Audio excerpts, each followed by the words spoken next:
ዝኸበርካ ጀነራል ታደሰ ፕሬዚዳንት ግዚያዊ ምሕዳር ትግራይ ዝኸበርካ ዶክተር ረዳኢ በርሀ ከንቲባ ከተማ መቐለ ዝኸበርካ ዶክተር ደብረጽዮን ኣቦ ወንበር ውድብ ሕወሓት ዝኸበርኩም ካልኦት መሓዙት ውድባት ዝኸበርካ ህዝቢ ከተማ መቐለ ዝኸበርካ ስራሕቅያ ጅግና ህዝቢ ትግራይ ዝኸበርካ ካብቶም ኣብ ዓለምና ዘለዉ ውሕዳት ዘይቁርጠሙ ጀጋኑ ህዝብታት ሓደ ዝኾንካ ህዝቢ ትግራይ ዝኸበርካ ስልጣንን ጅግንነትን ዝመለለ ኢኻ ህዝብና ኣብ ዘለኻዮ ብሽም ባይቶና ሰላም እዚ ሰልፊ እዚ ናይ ሰላም ሰልፊ እዩ እዚ ሰልፊ እዚ ናይ ውግእ ኣይንደልን ሰልፊ እዩ እዚ ሰልፊ እዚ ውዕልን ሕግን ይከበር ዝብል ሰልፊ እዩ እዚ ሎሚ ቅነ ዝተዓዘብናዮ ናይ መረፃ ቦርድ ውሳነ ባይቶ ፌደሬሽን ኣጽዲቕዎ ዝተባሃለ ውሳነ ቤት ፍርዲ ኣጊድዎ ዝተባሃለ ውሳነ ድራማ እዩ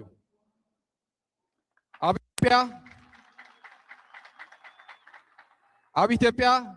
ብናይ ባዕሉ ሳምባ ዝትንፍስ ናይ ባዕሉ ህልውና ዘለዎ ትካላዊ ናጽነት ዘለዎ ዋላ ሓደ የለን ኣብ ኢትዮጵያ ሓደ ሰብኣይ ጥራሕ እዩ ዘሎ ኩለን ትካላት ብሙሉእ ናብ ኢትዮጵያ ዘለዋ ትካላት ብናይ ኣብይ ኣሕመድ ሳምባን ጥራሕ እየን ዝትንፍሳ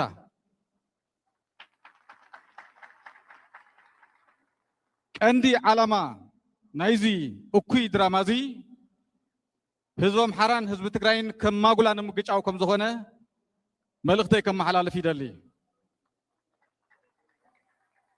እቲ ሓቂ እዚ እናሃለወ ናይ ኣብይ ተጋሩ ንሕና ከም ባይቶና ፃዓዱ ባንዳታት ንብሎም ንኣፅናቲ ክዕጅቡን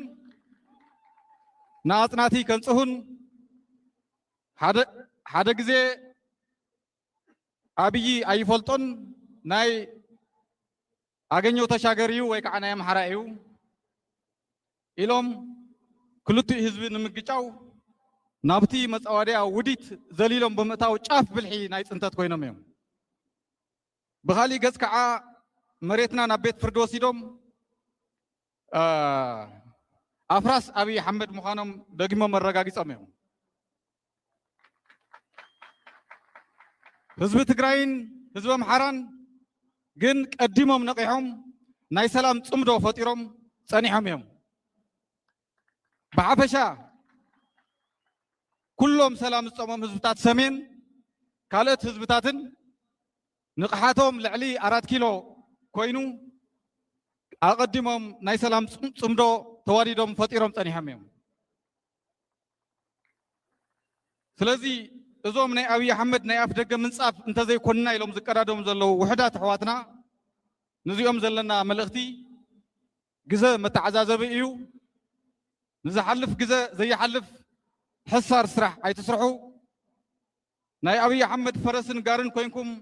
ህዝቢ ትግራይን ህዝቢ ኣምሓራን ንምግጫው ኣይትድከሙ ውቃበ 4 ኪሎ ንምርዋይ ተባሂሉ ሰላም እናወልኩም ውግእ ንህዝቢ ትግራይ ኣይተዋልዱ ክብል ይደሊ ዝኸበርካ ጅግና ህዝቢ ትግራይ ሳላ ናይ ሰላም ናይ ስኒትን ናይ ምሕዝነትን ጽምዶ ዝፈጠርካ ክባን ዕፅዋን ብውሕልና ከዓ ሰይርካየ ኢኻ ብልጽግና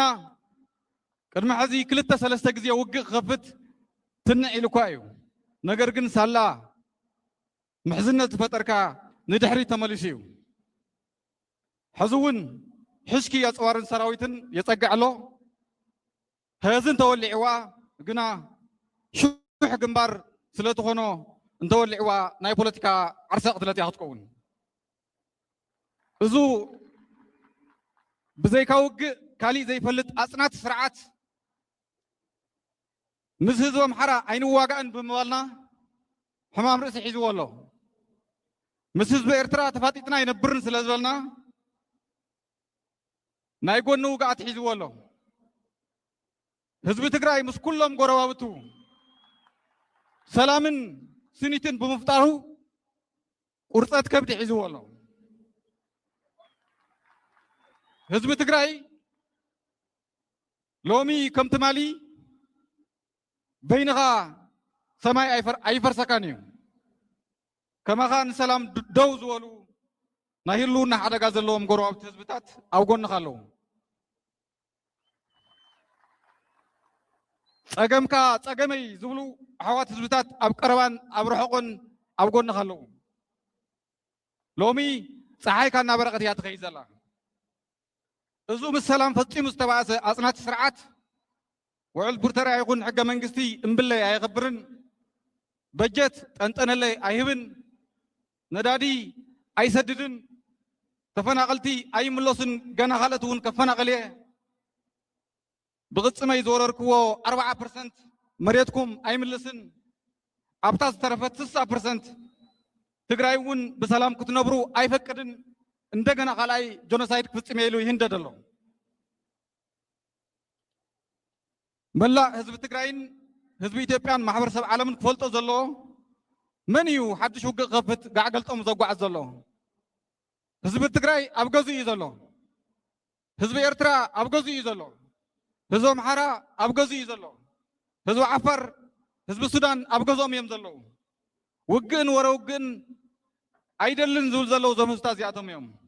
ብልፅግና እዩ ናብ ገዛና ውግእ ክኸፍት ዝንቀሳቐስ ዘሎ እዙይ ንምኽባስ እግረ መንገደይ ንልሂቃን ኣምሓራን ንልሂቃን ኤርትራን ብሓፈሻ ንኩሎም ናይ ሰላም ፅምዶ ዝፈጠሩ ህዝብታት ዘርእይዎ ዘለው ንቕሓትን ሓድነትን ተወፋይነትን ብሽም ባይቶና ናእዳይ ክገልፀሎም ይደሊ